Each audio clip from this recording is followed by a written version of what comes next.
What's up, y'all? It's your girl Brandy from Stay Snatched, and today we're making Southern Cornbread Dressing. This is a traditional family favorite recipe, so let's go ahead and get started.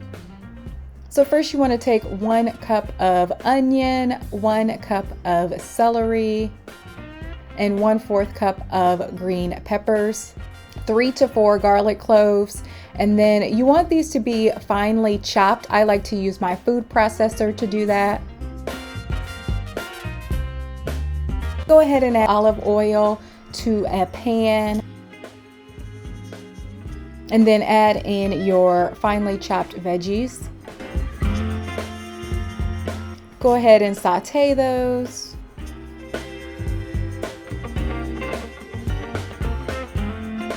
And then remove those from the heat.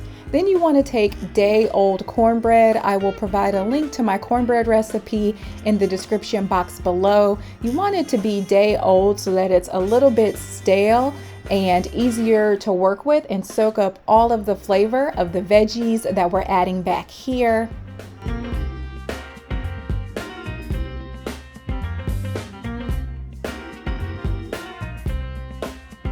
Then you want to add 3 cups of chicken broth.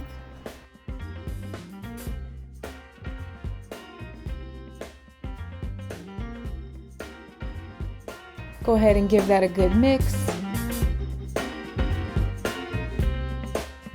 And then add in 14 ounces of cream of chicken soup, 2 beaten eggs, 2 teaspoons of ground sage, 1 teaspoon of poultry seasoning, 1 teaspoon of salt, and 1 teaspoon of ground black pepper. Go ahead and give that a mix.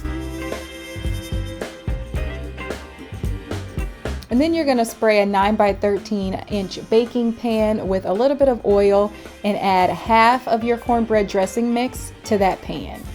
And then take some cooked and shredded chicken breasts and add a layer of that.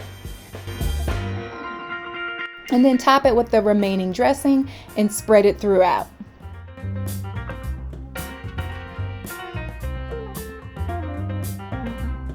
And then you want to bake that in a 350-degree oven for 40 to 45 minutes. And there you have it, cornbread dressing.